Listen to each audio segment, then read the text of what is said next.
Welcome, everyone, and thank you so much for joining us for our DBT launch party. We're excited to have you here. My name is Abby Ingber, and I'm the Executive Director of the National Education Alliance for Borderline Personality Disorder. We are a nonprofit organization that works to reduce stigma, educate those around borderline personality disorder and chronic emotion dysregulation, and enhance the quality of life for those most affected by borderline personality disorder.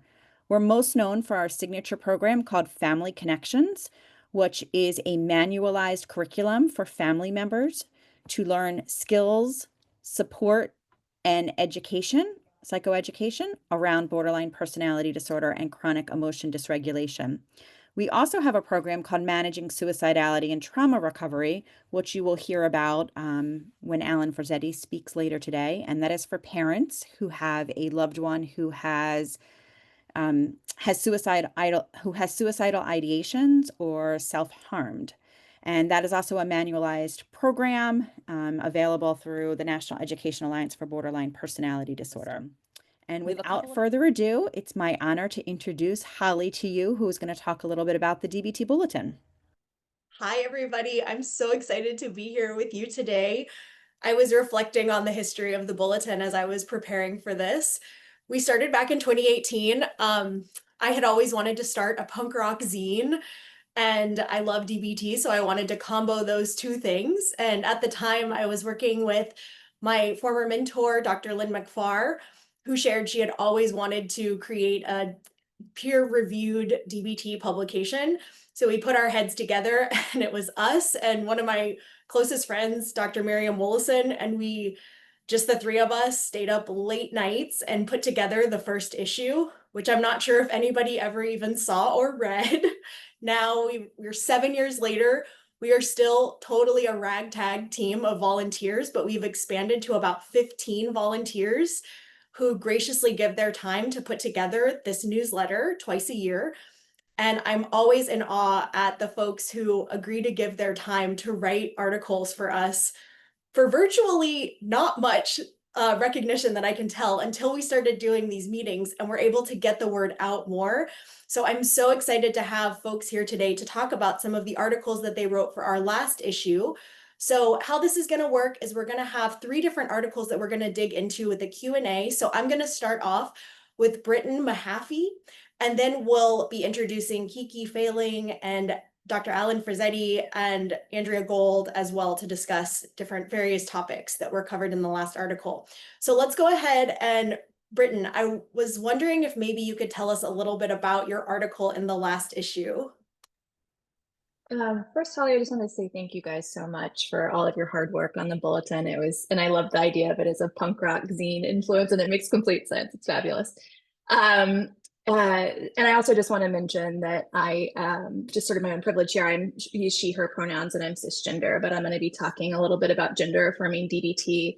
And I just really want to make it clear that, in diving into this area of research and work, it's been really important to me to also feel like we have representation from people that are part of that and identify as part of that community. And we do have folks in our team that identify as transgender or genderqueer. So our article, we just tried to really lay out, what is out there in terms of gender-affirming DBT. I think it's an area that's really still a developing area of research. And one of the big limitations has been the fact that in evaluating standard DBT for this population, I'm sure you guys saw the Melanie Harnard article and some of the work she's done there, laying out how bad of a job we do as a field of assessing gender, sexuality, piecing these things apart in effective ways. So there's not a whole lot of information that's available, but we tried to put together the pieces that are there, as well as kind of connecting it to the research on minority stress theory and the research on interpersonal stress theories of suicide, and trying to understand why this population is so disproportionately affected by suicidal behaviors, right? So we know the general population lifetime incidence of suicide ranges, but it's around 4% versus 40% in this population. So thinking it's really important to look at one of our best tools for addressing suicidal behavior in this population. Thanks, Britton. Well, I'm going to jump into a couple of questions. One of the first things that stood out to me from your article is really positively, it seems as if a lot of transgender diverse individuals are accessing DBT and responding to DBT in regards to outcomes. I was curious if you could tell us a little bit of your thoughts on why adapt compared to just sticking to standard DBT. Yeah, absolutely. Yeah, I think that there are indicators that, especially when we look at the broader sexual and gender minority population, that these folks fortunately are accessing DBT. In a lot of cases, there are still many people we're not reaching. But there are a couple of reasons that I'm really interested in DBT and tweaking it for this population. One being that there's a little bit of evidence that these folks may not stick in care as well. So they may drop out somewhat prematurely, although that's variable when you look at the literature that's out there. I think Jake Camp did a study with teens and they had slightly higher, but I think it was non-significant rates of dropout prematurely versus their cisgender peers.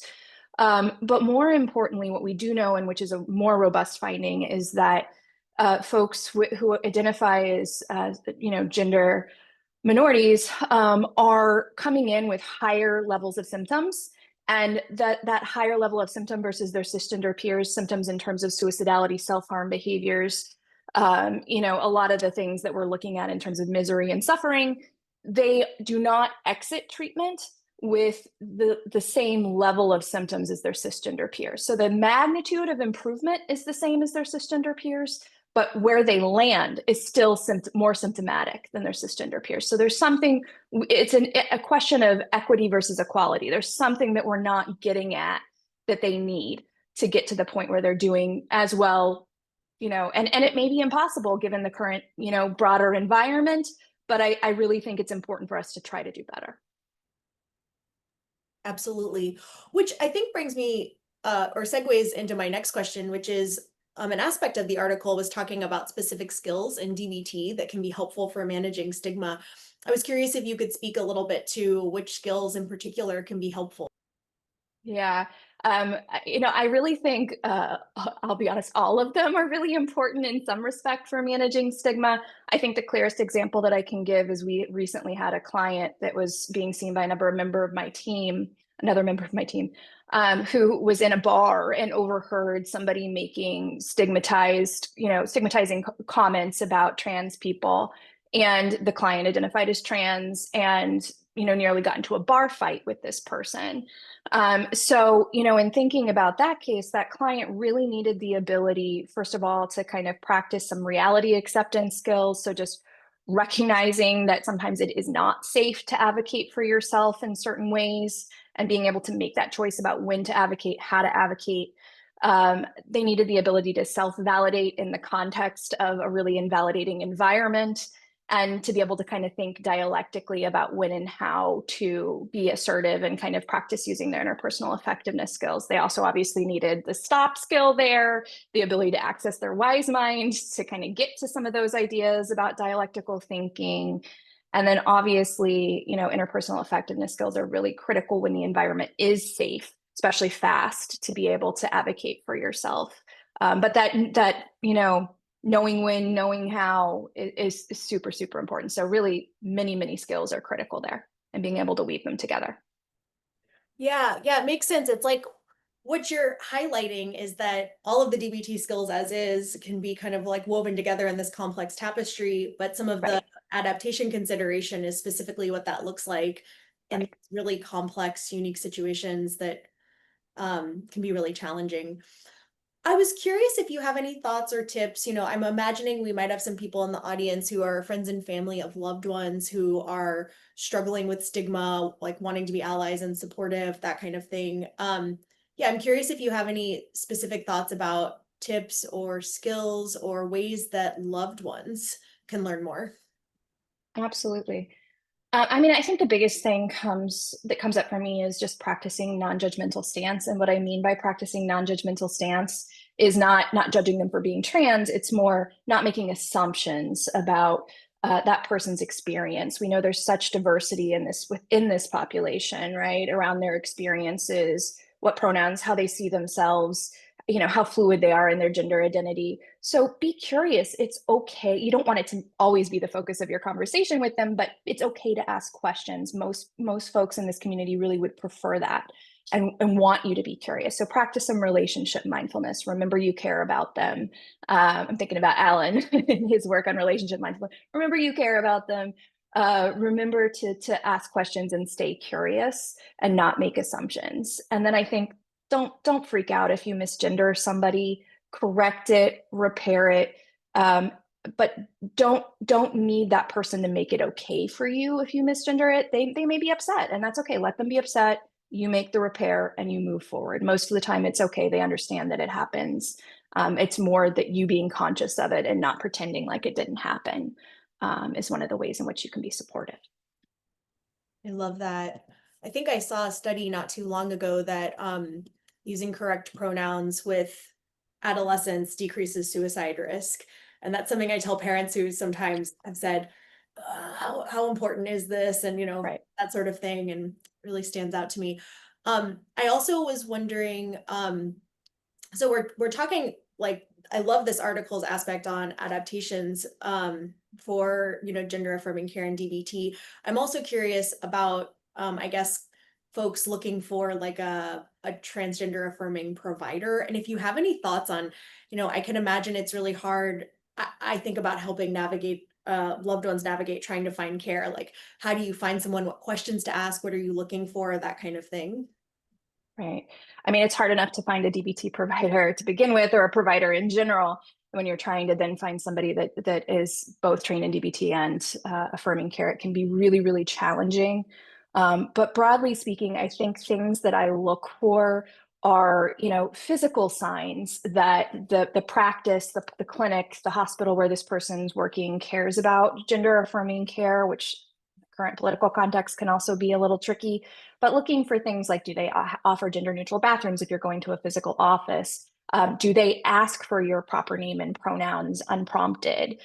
Do they have any information on their website about, even if it's in the broader hospital system, right, accessing gender affirming care? And then do they state that they have expertise in this area? If they don't, my biggest piece of advice is don't be afraid to ask about their training or experience in this area. And they should be comfortable, even if they don't have a lot of experience, talking with you about that and your concerns. If the person becomes defensive around that, then that may not be the place for your loved one or for you. Yeah, that makes a lot of sense. Excellent tips, which I think also segues into, for providers that we have on the call. I got really excited reading your article and hearing about different things like what Dr. Jeffrey Cohen is doing, Mhm. creating like specific handouts on stigma. Just like a little bit of a throwback, I believe we have maybe a previous DBT bulletin article that might reference some of these as well, or like, but I was kind of curious, like as a provider, I was thinking, wow, I'm so hungry for this. Like, how do I access Yeah. these things? And so if you have any thoughts on where we can get more training, or, where to find, added handouts, that kind of thing. Absolutely. So two things I typically point people to, and I believe these are cited in the article as well. A Clinician's Guide to Gender Affirming Care by Chang and Singh is a wonderful resource and has lots of information for clinicians in there. And then I really also like all of Pachankas's work. So the Handbook of Evidence-Based Mental Health Practices with Sexual and Gender Minorities is a great resource to have on your bookshelf. And they have both resources have a lot of information for clinicians and on just sort of education on what to think about with this population. In terms of actually like handouts and resources, there is some information in there. I believe Pachankas also has a CBT for treatments that work for sexual and gender minorities that's available. It's more broad and not necessarily focused on gender minorities, but some of the handouts in there can be useful.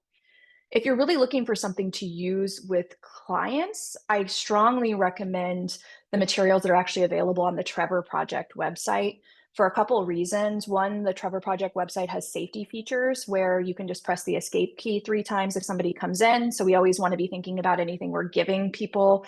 Is it going to be safe for them to be looking at these resources? And for some people, it may not be.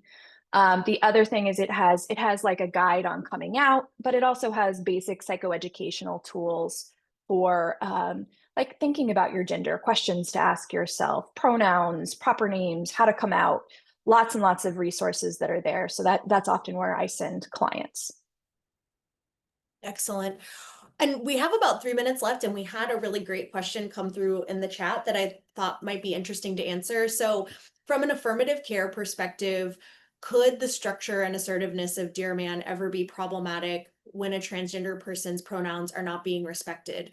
So, while the skill is designed to be effective, are there situations when skipping Dear Man, doing something more firmer or direct would be appropriate to defend one's pronouns and more like self-validating and validating in the moment? Yeah, so this is something that we talk with clients about in our skills groups and in individual therapy contexts, is thinking about when and how to use the interpersonal effectiveness skills. And I think you always have to come at it first from a safety perspective.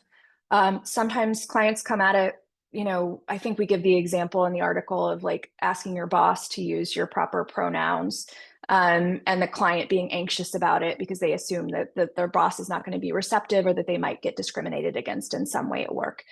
Yeah, they might. So you need to ask the client some questions around their previous experiences, and they need to have this concept of wise mind and be able to identify, is this emotion mind avoidance on my part, or is this valid and I may need to be a little softer and not prioritize doing a Dear Man here.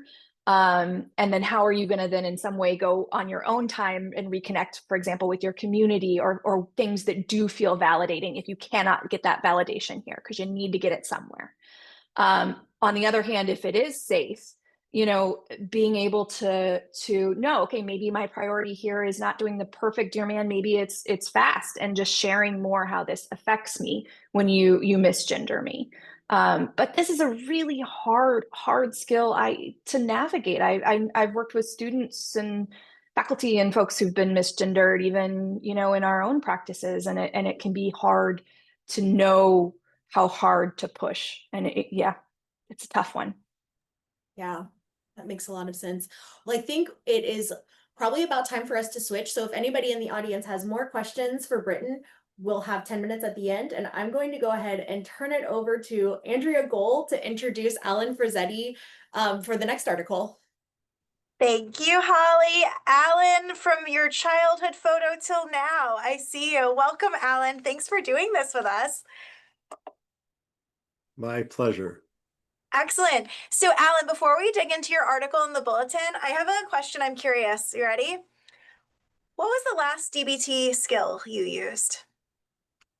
Personally or coached? No, yourself. Relationship mindfulness. Love it. All right. So, Like for people, 21 minutes ago. Yeah. love it. So, I want to start to ask, could you give the TLDR, the too long didn't read summary of your article, and what people need to know for what we're going to talk about for these next 15 minutes? Yeah, yes, of course. So when Marshall Linehan developed DBT and started the foundation of a biopsychosocial transactional model, she talked about how emotion dysregulation is a result of transactions within an invalidating social and family environment. And then built primarily a treatment, and you're all familiar with the sort of two arrows, right? The different things on both sides, but basically you have the individual on one side and other people on the other side. And then most of DBT is about treatment of conceptualizing emotion dysregulation in the moment, of course, as being an inside the person variable. And other than some of the interpersonal skills, which of course are designed to affect the other person, there's not much there about like how to intervene with the other person. And no offense to Marcia, that just wasn't her goal at the time. And she was very supportive of me doing that, and said, I don't know how to do that. I don't know how to work with families, so you do it. And so I did. And so since then, though, it's not just an idea. It's conceptually 100% DBT, consistent with DBT, the same model. It's just fleshed out to say, if we can intervene and be effective on one side, imagine what we could do if we intervene on both sides. And now, of course, okay, I might have been doing DBT almost 40 years. Since I was that earlier picture, I was very precocious. Um, but since then we have loads of data, both basic data on family interactions and outcome data, like what happens when you add parent interventions, when you add couple interventions. And the data say, wow, this is really important. And I think as a field, as an area, DBT therapists don't always learn how to intervene on the other side. Even though I would say the state of the art science says good idea. So it sounds like everything you're talking about in the article would go in the column of DBT rather than anti-DBT in Marcia's checklist. It's DBT consistent, but Oh, 100%. you're fleshing out things that weren't in the original treatment manual That's because correct. everything's changing and evolving, and you're adding to that. But it's 100% DBT. There's nothing non-DBT about it. So what motivated you to write this specific article at this point in time? Well, the chain would be the proximal cause would have been being asked to do it. That would be that's the short answer. But the slightly larger answer is, I do a lot of teaching, I do a lot of supervision in DBT, and I bump into a lot of really good DBT therapists when they're doing the chain, a parent or a partner is just showing up on that chain in a big way. And all of the emphasis is on how to handle being invalidated, or how to handle the other person not understanding what the other person's doing, or our client gets very judgmental about the other person, or who knows. And when I suggest, well, what would you think about bringing that parent in, or bringing that partner in, or sending them to Family Connections, or and I would say, 19 out of 20 times the person says, oh, that's a really good idea. So I think somehow as a field, as an area, DBT, it intervening on the other side is definitely part of the treatment. It's been around for a long time. I started doing this research in the 90s. But I don't think it's crept into all DBT training or all DBT clinical practice. And I would like it to. Yeah. Yeah. And I think it takes time to learn it, time to do it. Those are It does. barriers. I can speak from my own experience. Your training on this, I think it was 5, 6 years ago that I did it. There was time to put in to learn it, and I'm getting so much more out of it. So for clinicians who are listening, I think that short-term pain of facing the fears of how do I deal with not just one dysregulated person, but two, pays off in the long run. Alan, what would you say as a resource to clinicians who are like, my barrier to treating both sides is I just don't know how, what you would advise them to do to learn the skills you talk about for clinicians specifically? Well, I mean, I think there are a number of avenues to do that, just like there are for any totally compatible pieces. There's lots of writing about this. There are articles on our website, and I can send things out. Beside the research ones, there's lots of clinical, like how to do it. And a lot of people can learn that way. Form a study group. It's only time, which is not nothing, but it's time. I and some others offer training. Training certainly an option, but even one person on your team who really kind of gets this can help. Read this, try it out, do a little role play, because it's hard. I want to just say, having one dysregulated person in the room is hard. Having two is harder. Mm-hmm. And that's not including ourselves, right? So, I'm not trying to minimize and say, oh, this is so easy. It's not. Sometimes it is, but sometimes it's hard. And with the right training and support and practice with our teams, it's a joy. It can be a joy. It's the pain is worth the gain is what I would say from doing it. I'm wondering about, you mentioned one solution that's accessible, that's free, is through NEA, the Family Connections MSTR program, Managing Stress and Trauma Recovery. We are putting a link in the chat if Abby or Victoria can do that on an info sheet that's available for people who are interested. Alan, can we just clarify for folks, is this just for family members or can clinicians access this too? Clinicians can access it too. Sweet. So what would you say for somebody who's not sure, is MSTR for me? Should I take this class? Or the flip side of I don't have the time to do it. How would you respond to somebody's concerns about that? A parent, you mean, Yeah. specifically? So, when we dig right into it, I mean, so first it depends on the context, right? So if I offer it and I never see you and you just send me back a mail saying that they don't have time, I don't know, it's not that easy to engage, right? But if I get to have a conversation with you, um, it's a commitment strategy in DBT, right? It's DBT. So the question I might say to you, Andrea, if that situation is, so how much time gets extracted dealing with your dysregulated child, extracted from you that you don't give willingly? Uh, we would take the rest of our time together if I answered that. Right.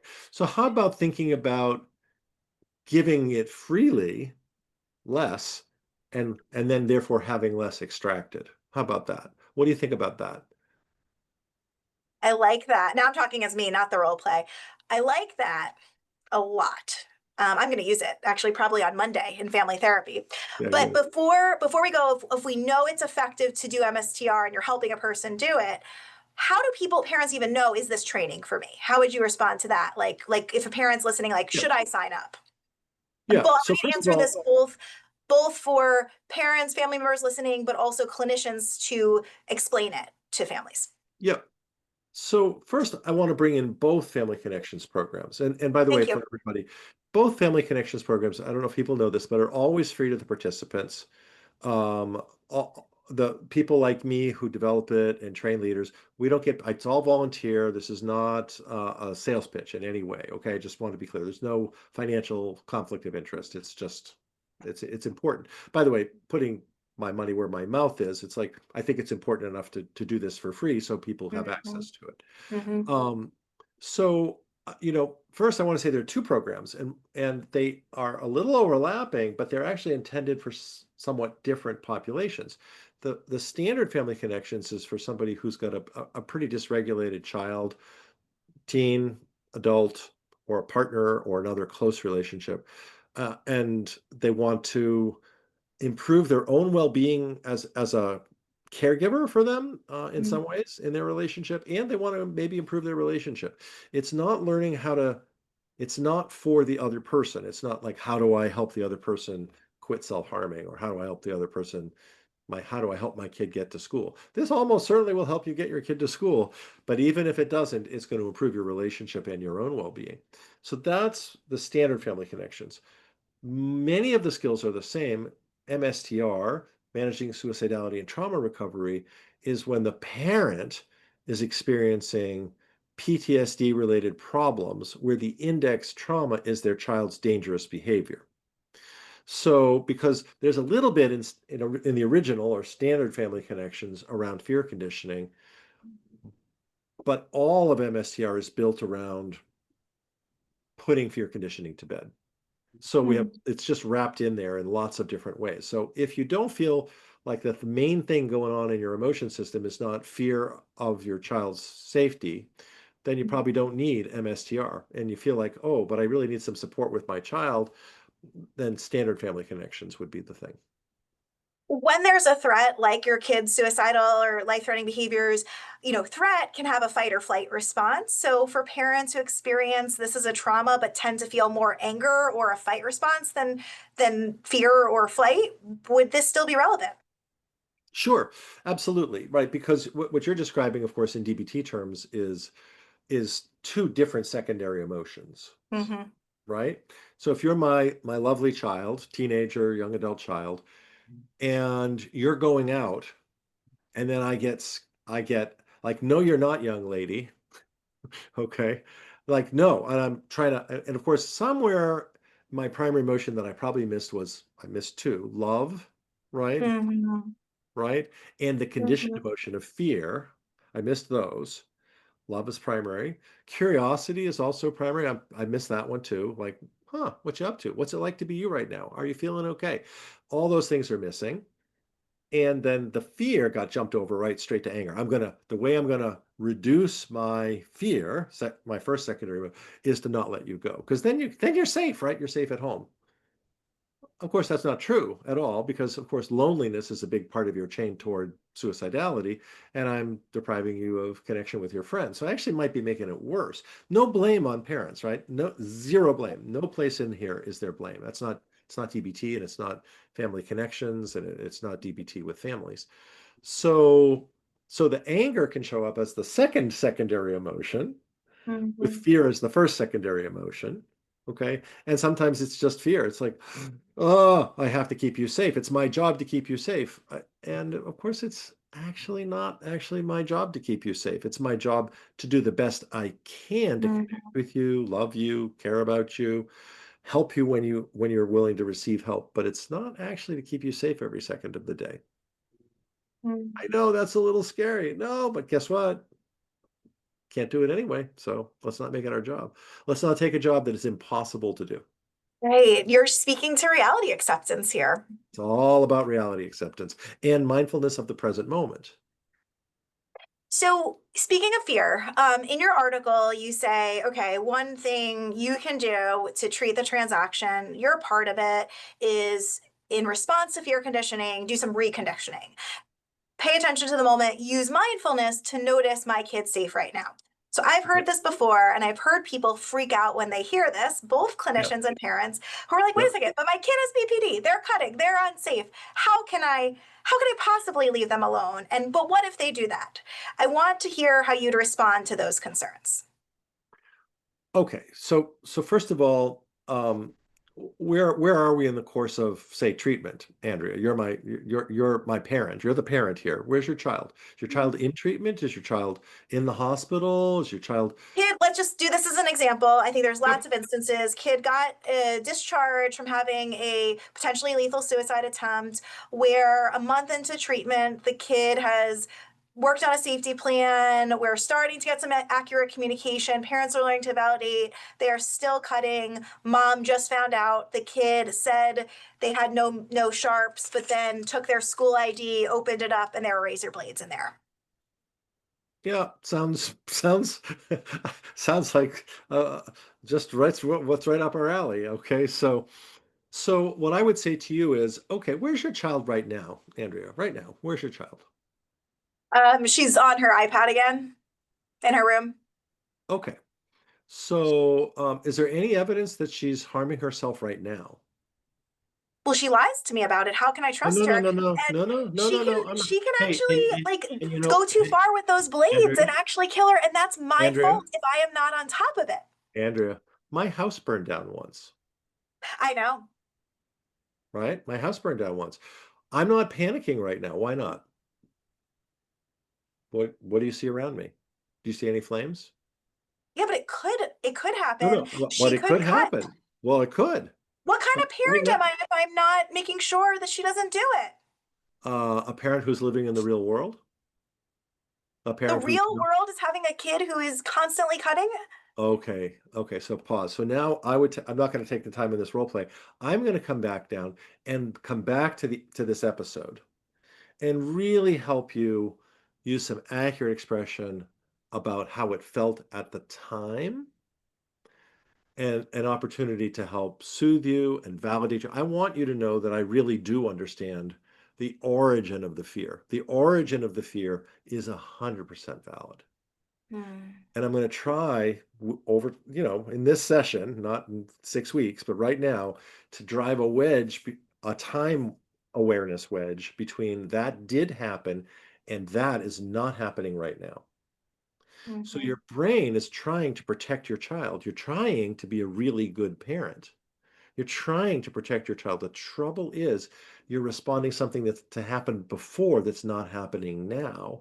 And when we respond to something, it's kind of like, do you walk across the street when you have the don't walk sign because it Nope. was safe a minute ago? No, you don't, right?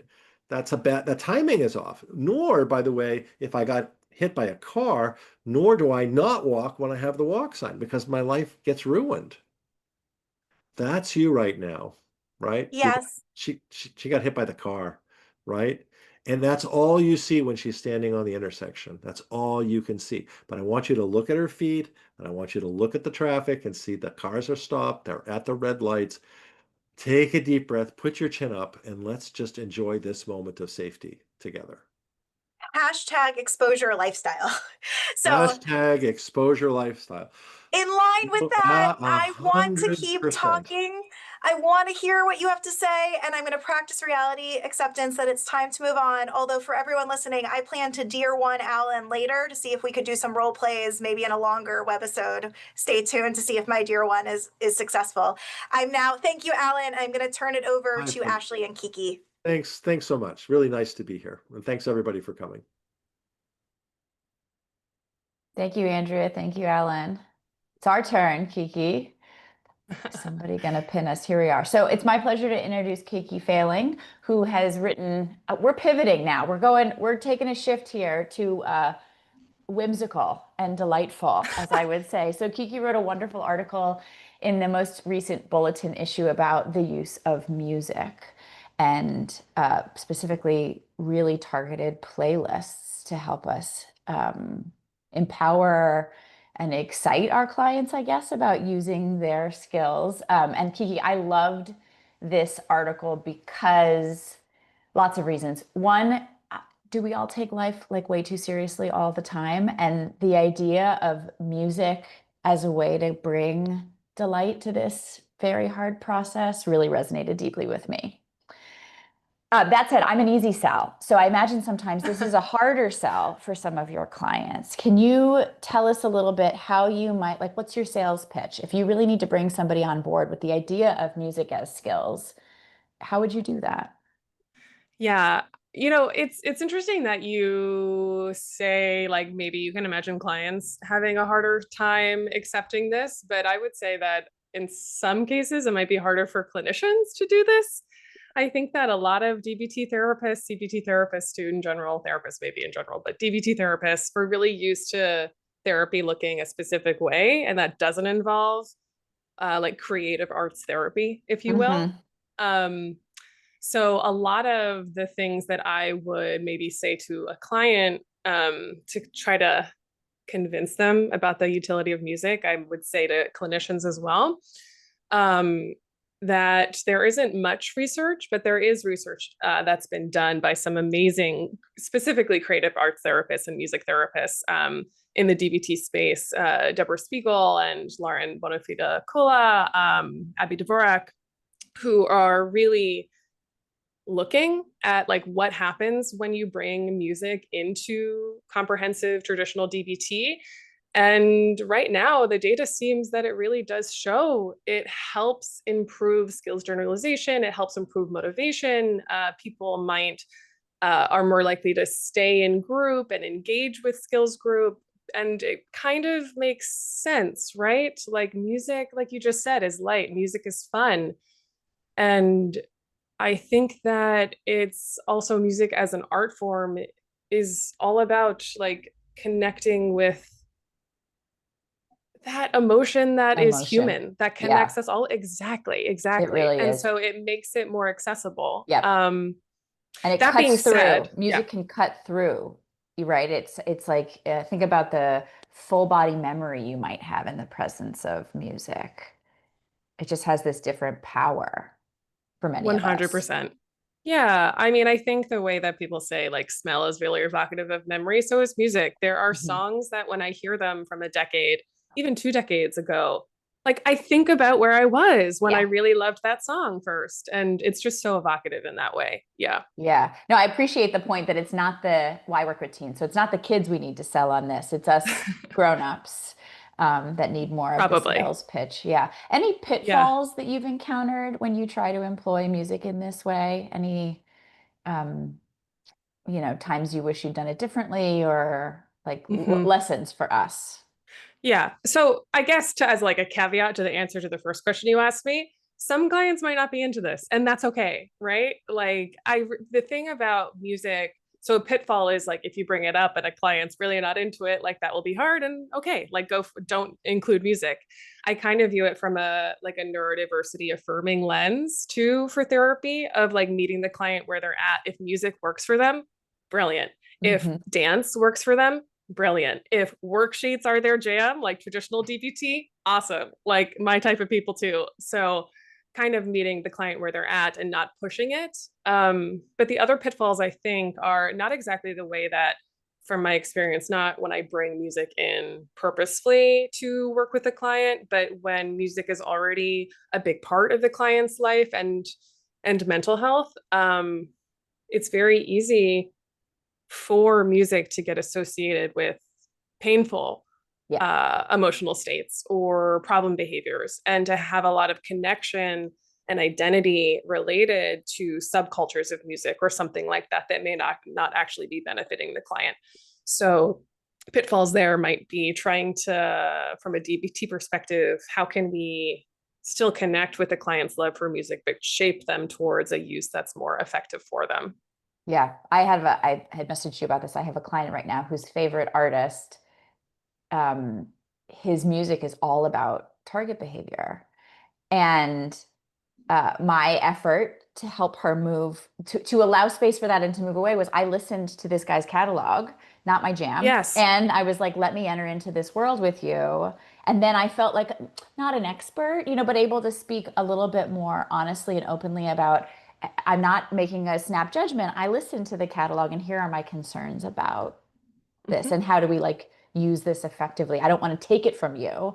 And I worry that if this is the water you're swimming in all the time, it's working counter to the work we're trying to do over here.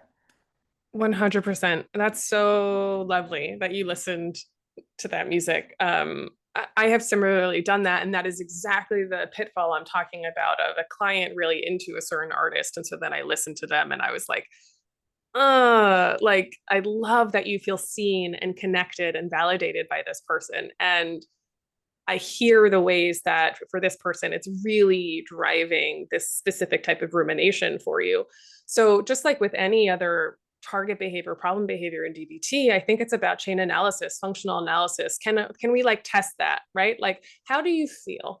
What urges do you have? What thoughts do you have? What's happening in your body when you listen to this music?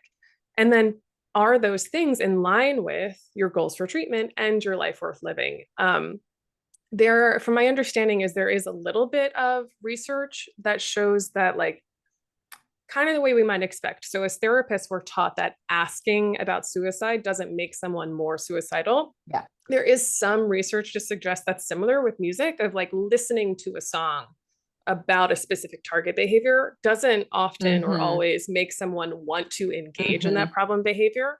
Even for me, with my previous depression episodes, for example, listening to depressed music sometimes would help me feel better because it would help me feel connected compared to more ruminative. So it's probably giving the client, the skills to understand how to use music skillfully. And as DBT therapists, we know how to do that. So coming back to these really basic chain and wise mind skills as how can we use music to help us, not hurt us? And that doesn't mean never listening to your favorite artist ever again, but finding that middle path. Yeah, it's really this to always bring it back to sort of the case conceptualization of the individual sitting in front of you, and the function may be different than the last kid you worked with or the last person you worked with. And even within the human, right, the topography of the behavior may look the same, but one day it's effective and the next day it's not. And being willing to sort of allow that nuance of the human and how they engage with music. Exactly. Thinking about Alan and Andrea's conversation about, the sort of a systems level, and you can see my bias. I work exclusively with teens. I don't do grownups. How would you imagine having this conversation with a parent and saying hey, I know this music feels troubling, and how might you discuss this with the family? Yeah, totally. That makes sense. So, caveat, I only work with adults. So, I will say that my lived experience here is minimal, but I think it would be inviting it, putting it forward as we're saying, both of us, and I think most people alive can relate to the idea of music having power, right? Yeah. And being really important and having the potential for both positive and negative, painful and pleasant emotions, in a non-judgmental way, like everything has its use. And maybe inviting the parent in that soft, validating exposure type of way, listening to the music, asking the child, what do you like about this music, right? Like kind of the slow exposure and just trying to validate that like your child likes this for some real valid reason. Maybe that's a key part in you connecting with them rather than viewing it as like a big bad, right? I'm not sure. Yeah. Yeah. No, I love that. I love that piece of it.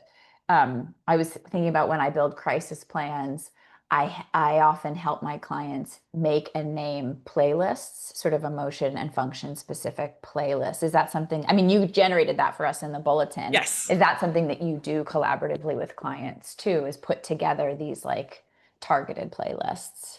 Yeah, I have done that before. My eyes lit up because like I do that for myself, for sure. It's so effective. Yes. And so like, again, it's about for the people that this will work with, you'll know as a clinician and you know as a person whether this applies to you.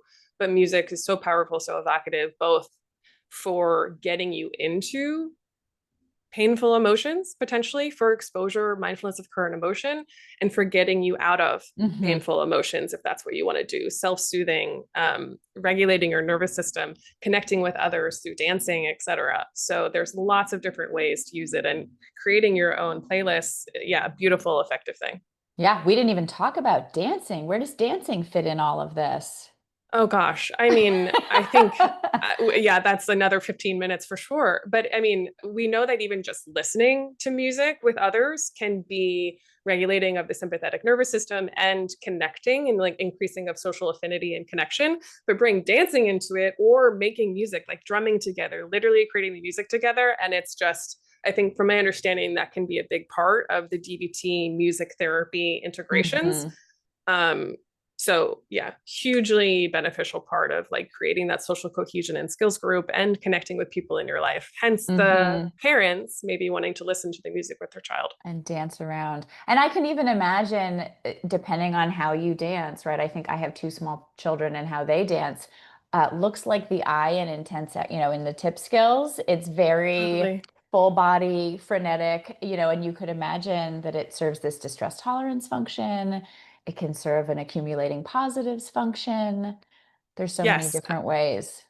Major way to both like regulate an emotion right now, acutely decrease or decrease a painful or get a pleasant, but for sure increasing emotional resilience, decreasing emotional vulnerability across time. Yeah, no, it's a very powerful thing that I believe in a lot. Yeah. Well, Kiki, thank you so much for your thoughtful bulletin article and for making the time today to just chat with us about the wisdom that you've got in implementing this and bringing this to all of our clients. We so appreciate it. Yeah, thank you. And just in case it doesn't come up in the next 10 minutes, I'll share a link for y'all to share of a beautiful book written by Dr. Spiegels and Bonavi Nicola and Suzanne Macari about including music in DBT. Thank you. Appreciate that. Thank you, Kiki and Ashley. Okay, so we have 10 minutes for Q&A. I'm going to invite the speakers and the authors to please put video on, and our hosts can please spotlight the 6 of us. If you are an audience member and have a question for any or for all of our speakers or authors, please put it in the Q&A. While those are coming in, I'm going to start us off. So what I want to do is think about the potential transactions between our speakers, between these topics. And I think I have 3 ways to do that. The first one is actually taking your frame, Kiki, of bringing music to DBT and bringing DBT to music. And I'm going to invite folks to share a song or an artist or a lyric that speaks to your topic. I will start us off with Alan's topic. I am one of the many people really enjoying the K-pop Demon Hunters music, and there is a line, we can't fix it if we never face it. And Alan, I'm thinking about conditioning and doing exposure we've got to face it, we've got to feel it. And so that's part of the song. I think it's Free. Yeah, Free on K-pop Demon Hunters. And also, I think the next right thing from Frozen 2 that Anna sings of reality acceptance and moving on and being in the moment. Others, Alan, you're unmuted. What song, what music comes to mind for you? To suggest for somebody else to use? It could be, or if Yeah. it just speaks to the principles in your article. Right. Well, the good news is, when we think about relationship mindfulness, relationship mindfulness is to family work, couples, parents, and so forth, what mindfulness is to individual work, right? It's still mindfulness. It's just slight it's not really even modified. It's just focused. The good news is I think everybody has favorite love songs, right? Everybody has favorite love songs. What's yours? Okay. Well, I got a couple. Um, there's Cat Stevens, what's it? I don't know the name of it, and I'm not going to sing it for you, which is How Can I Tell You is the name of it. And there's another one by Tom Paxton, also sung by the Furies, I Will Love You Every Time. Mm. If you've got a sweetie in the world, play them. It'll make for a nice 10 minutes. Others. It could be a song or musician, artist related to your article topic, or it could be related to a different DBT skill. I'll take it. I'll be flexible. Britton. Yeah, so I'm glad you gave us a little secret heads up about this because I'm not very musical and I can never remember anybody's name. But I think I have the perfect one, which is King of Anything by, Sarah Bareilles, which is really about sort of self-validation and how hard it can be to kind of stand up for who you are and articulate that. So I think that's something that resonates a lot with our clients. The other thing we talk a lot about is whether it's music or other forms of art, finding, trans artists that you identify with and kind of using that as a means to build community. Not that Sarah Bareilles is, but I think the topic just sort of, the song and the content really resonates for me. Yeah. I feel like I could talk about this forever because music is so much a backdrop of my life. And Kiki, when you were talking about like it's transportive, I just remember where I was when I was Andrea, thank you for calling out K-pop Demon Hunters and what I used to think of as a throwaway Frozen song, and it just isn't. It's really Anna's. Anyway, the first song that came to mind for me is totally apropos of nothing that we've talked about today, but it is a song that when it comes on the radio, I can't turn it off because it just joy comes up, and I'm a little embarrassed to share what it is. So a little opposite action, but it's Bob Seger's Night Moves, and it just fills me with like glee of being a little kid with my family and just listening to like old-timey rock and roll. And I love it. So that's what came to mind for me, Bob Seger. Holly. I love it. I was going to give a shout out to one of my favorite artists of all time, who is gender non-conforming, Janelle Monáe. And I love the lyric, I'm powerful with a little bit of tender. And I think that's a lot of my clients and a lot of DBT therapists out there. Kiki. The one that's on my mind is because, I'm sure somebody else on here knows what album was released today. And there's a track on Taylor's new album today called Wish List. And because I was listening to a few songs before getting on this morning, and without getting into the details, she's going through like what's on people's wish lists in their lives and like what is on hers specifically. And it just made me think about, the life worth living. It's like, find your own thing. Like everyone has their unique thing. And it's as beautiful as a detail as I want a driveway with a basketball hoop out front. Like, great. Like hold on to that image. And like, that's enough sometimes. And so that evoked it for me and I really liked it. Okay, love how everyone participated, even with exposure. Opposite action to shame. Thank you for modeling, Ashley. So we took Kiki's topic and applied it across the board. I'd like to take Britton's topic and pose the question to how it relates to the others. I'm thinking about this question of being trans affirming, and we could start with Alan, but really open it up of how would you take that lens to what you're talking about when it comes to the transaction, treating both sides.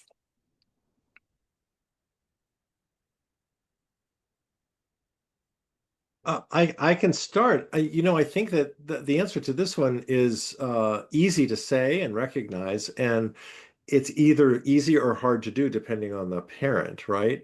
I mean, it takes real relationship mindfulness to say, gee, your experience of yourself is new to me. I didn't know that. And just maintain that love and curiosity. Um, and it's no more complicated than that. I want to say, if one can show up with love and curiosity, it's there you are. I mean, I have a transgender child who's 29. It's not hard. She's wonderful. It's not hard at all. And I just love in my heart. It's just not complicated. And that doesn't mean it's always easy for parents to do, because there's a lot of skills between here and there for some That's people. like that's exactly what I was thinking of too. And I think uh, the ability to kind of acknowledge maybe there's some inhibited grieving sometimes around losing that identity that you had anticipated for your child, and then being able to reframe and accept this new identity, and that's really tough for a lot of parents. And how can we simultaneously validate that while also not invalidating the child and their own experience? And that transactional nature of the relationship and supporting that is important to acknowledge, right? Acknowledge that reality as well. I love that point, Britton. And it's a thing that I explicitly talk about with parents, because I think it feels, especially for parents who are really trying to be affirming, it feels really like they're not supposed to say out loud that they have this grief. And giving them a space to be able to work through that is separate from their child, right? That is not their child's to navigate. That's theirs. And I think it's still an important part of the process. And this distinction, as a clinician, it is so easy for me to know with my whole body that I am not the expert on my clients. As a parent, forget about it. I think I'm the expert on my kids. And they're little, so maybe I am one of the experts currently, but that is not true. And it certainly won't always be anywhere near true. And so I think honoring that some folks have this skill in the world, it has not yet generalized to this most intimate person in their life. Thank you, Ashley. So we have time for one more question. So an audience member, Kevin. Hi, Kevin. Thank you for asking. The question was if you can recommend a playlist on Spotify for an adult female with BPD symptoms. And my answer initially would be it really depends on what this person's musical tastes are, what they want to know. But I think to make this question more general is, do folks have recommendations related to BPD of playlists or songs? Well, about 3 or 4 issues ago in the DBT Bulletin, we got a submission that was a playlist. It was specifically opposite action to love. So if you're trying to get over somebody, so you could actually hop on Spotify and search DBT opposite action to love under playlists, and it'll pop up. But also, if anybody comes up with a good playlist, we accept those types of submissions for the DBT Bulletin. Thank you, Holly. And this is for our audience. Thank you all for being here. This will be recorded and shared. And if folks are interested in checking out the bulletin, I think it's dbtbulletin.org. You can search for that. All our past issues are freely available. And if you're interested in contributing something, read the guidelines. We'd love to have more authors involved. Let's give it away to our speakers, our authors, our hosts for being here. And we'll see you for our next issue in 2026. Thank you.